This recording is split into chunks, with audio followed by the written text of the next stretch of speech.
Mumpung panggih niku mangkenalan. Mbak Rina, wilujeng dalu. Wilujeng dalu. Minal aidin wal faizin. Nggih, Mbak Faizin. Sepinten kelepataning kula nyuwun pangapunten. Nggih, kula semanten ugi Pak Bareng. Alhamdulillah Mas ngeten iki. Gandes luwes nyenengne asem. Oh, boleh. Anu, iki mau kan kula kalih Mbak Bergita, kalih Bu Esi, kalau ini kan kaget to nek Mbak Elisa niku jomblo. Kok jenengan niku malah ngertos niku sejauh apa to dengan komunikasi kalian Mbak Elisa? Iki tak cilik iki guru urusanku karo Bu Kesi karo Mbak Lisa nyapu tak cilik melu-melu. Kula kan kepo lho, kula kan sayang Bu Kesi to Pak. Terus mungkin nek Bu Kesi disakiti kan saya ndak terima. Hah? Sing nyakiti Bu Kesi iki sapa? Kula kan mau tanya sejauh apa komunikasi jenengan kalian Mbak Elisa niku mawon kok. Ora jauh aku berkat kok ora jauh. Bocah bermangan. Kita gede iki ya gede mung awake tok. Lho, kula iki gede atine nggih gede lho, Pak. Paling tak lepek. Mas Ayo. Mas Ayo. Kula boten matur ngomong. Lah napa? Wong jenengan kok persis kok.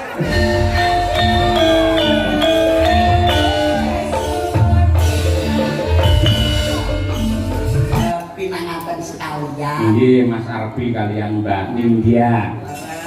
Masih Mbak E sarjana pendidikan seorang guru Nggih. dan masih seorang TNI. Paribasannya awake dhewe iki arep saomah bendina kan yo ora iso. Nggih. Kuncine sing tresna sing luwih bakal dadi rezekine teko pupusing yuswa. Amin. Tak golekne kanca meneh Mas Gareng. Ijih, Mas. Iki ana sing ngersakake ya kuwi jaranan Mbak Wino. Nggih, lho. Coba men jumeneng cublak suweng Wino Nawangsih Tulungagung punya. Yo.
Alhamdulillah Mas. Nate. Pun namung sepindah niki. Wong yo terus cethukke kapan Mas? Padasane kula ki menggur akadipil. Apa ya? Antar kota dalam provinsi. Nggih. Iku wong kula ki nggih lek jenengan kateng isi. Nggih. Upload GM. Wah, ngayuk Jakarta. Dalam Universitas Gandilan Montor. Wah, ini. Mumpung panggih niku mangkenalan. Mbak Rina, wilujeng dalu. Wilujeng dalu. Minal aidin wal faizin. Nggih, Mbak Faizin. Sepinten kelepataning kula nyuwun pangapunten. Nggih, kula semanten ugi Pak Bareng. Alhamdulillah Mas ngeten iki. Gandes luwes nyenengne ati. Cara buah Mbak Wino niku napa? Lho paling mboten anggur to Mas. Anggur. Anggur. Kok iso anggur? Ora dadak diuceki, ora dadak dikurban langsung dipangan. Lah iki Mbak Umi Hafifah karo Bang apa? Mbak Umi Hafifah iki yen cara buah ngoten nek teng desa Ranti. Ranti. Ranti. Kok ranti? Ranti niku nggih cilik, Nggih. rupane ireng, akeh tumbuh-tumbuh wonten lebu bleng kena kanggo tangga. Oh, kowe tunggale jamu berarti. Kena nggih jamu, kena nggih tangga tresna. Nggih. Lah Mbak Birgita iki Birgita. Saya kaya iki kaya terus buah napa? Pisang ae. Ngeten iki lek cara buah iku nuwun sewu Mas. Manggis. manggis. Manggis.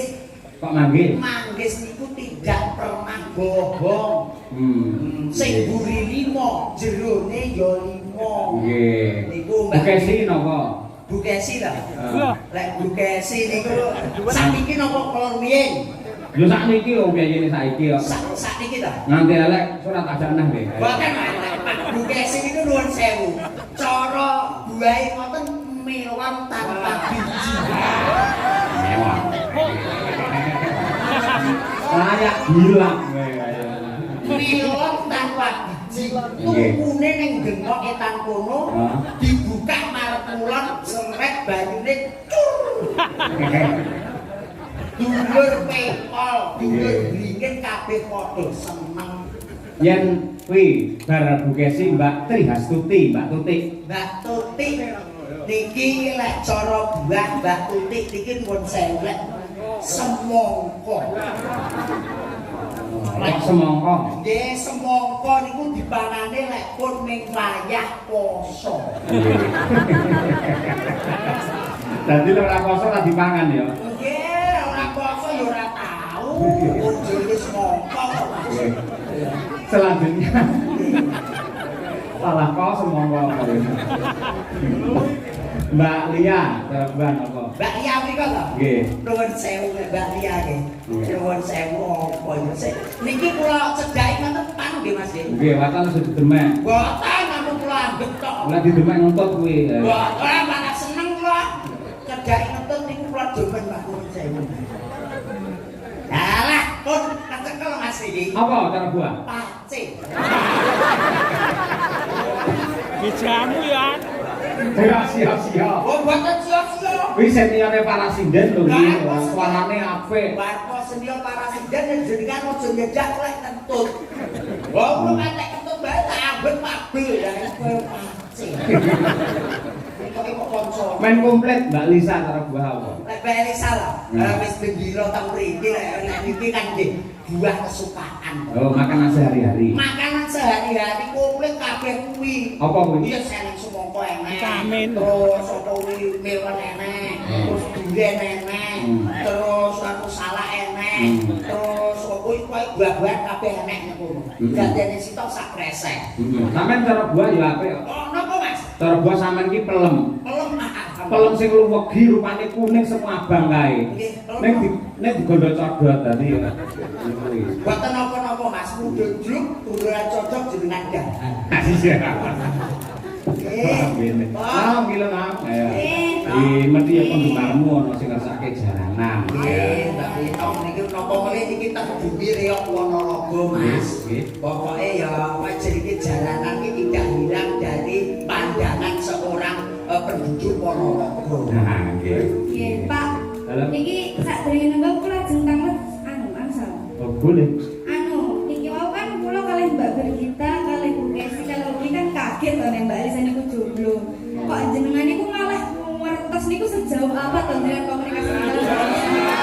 Iki tak cilik iki guru urusanku karo Bu Kesi karo Mbak Lisa nyapo tak cilik melu-melu. Kula kan kepo lho, kula kan sayang Bu Kesi to Pak. Terus mungkin nek Bu Kesi disakiti kan saya ndak terima. Hah? Sing nyakiti Bu Kesi iki sapa? Kula kan mau tahu sejauh apa komunikasi jenengan kalian Mbak Elisa niku mawon kok. Ora jauh aku dekat kok ora jauh. Yuk, kowe pengen ngerti sejauh apa Pak Cahyo dengan Mbak Elisa. Engko tak sadapne WA niku. Ning kaya pihak kepolisian. Ngomong kene mantan itu. Ini jangan Trisnan jangan ya. Nggih. Ayo, kita kok kangen suwi ora nembangake kuwi. Ayo, langsung bae rong ramban. Ya, kaya ngono. Rino nawangse coba diaturake para lenggah sugeng mirsani. Ya, barang. Jaranan dangdut kreasi.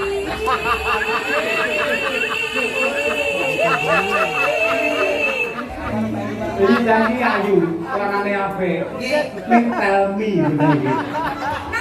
Orang rungokne omong aku kok. Tanpa nganggo bawa langsung bae. Lho ki sajapane HP kuwi mau aja mbok foto saiki. Kok sajapane HP mbok foto saiki ini dadi bawa. Kok enggak kedengeran ya tadi ya? Maaf ya, Pak.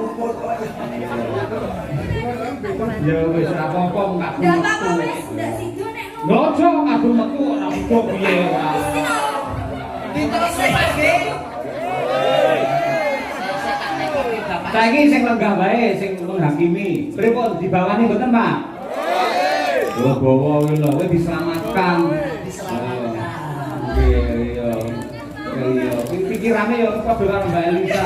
Wis seprene randang untuk pacar. Jangan gitu lah, Pak. Lah bocah bermangan. Kita gede iki ya, gede mengawake tok. Loh, kula iki gede atine nggih gede lho, Pak. Paling tak lepek. Mas Ayo. Mas Ayo. Kula boten matur ngomong. Lah napa? Wong jenengan kok persis kok. Ya dibatasi nang apa nang ayo. Saya kuwi aku menghindari bawa kuwi mergo mau tinggi karo Mbak Elisa Morondono. Ini ora apa-apa, cakepane kan beda. Beda. Kamu tuh Pak mboten ngiru. Heeh. Tujune kuwi cara buah kuwi ya seger, paman cara buah kuwi pace tak pengin. Untung kowe mau ya Pak Wanggul. Ora gagak dimbang dan dilek wae. Gurih ana. Garinge ngawut anggur mau jane muni. Ayo. Lha yo lek umi ki lek anggur. Lah wong sing sakmene cilike wong teko pinggir dalan dipangati kan nggih repot to, Mas. Mending nggih jamu wae lek wis sehat iki dolan nang anggur. Iya. Ya nak apa-apa saya. Ayo.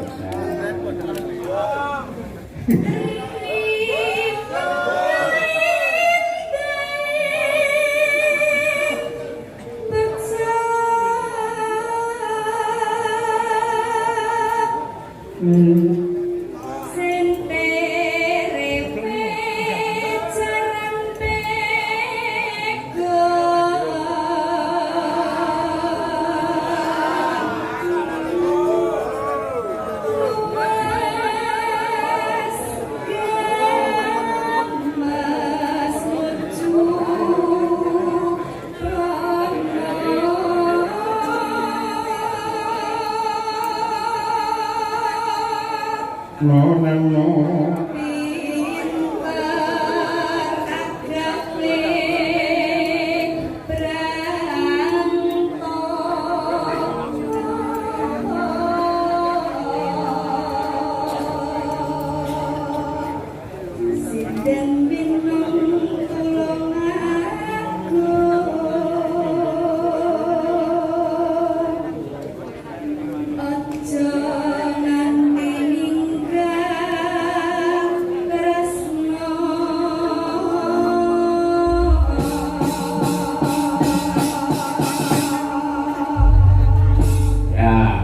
Menika diplaturaken dumateng Pak Jono Busri sing tebih saking Surabaya kraya tindak wonten ngaladen wingin Kauman Ponorogo. Kangen karo kanca-kanca Madangkara. Ya. Karmane panjenengane urung diaturake wis pirang-pirang taun. Tutut manggung ning nggon gara-gara wae. Ya. Ya Nduk, winok nawase. Ya.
Thank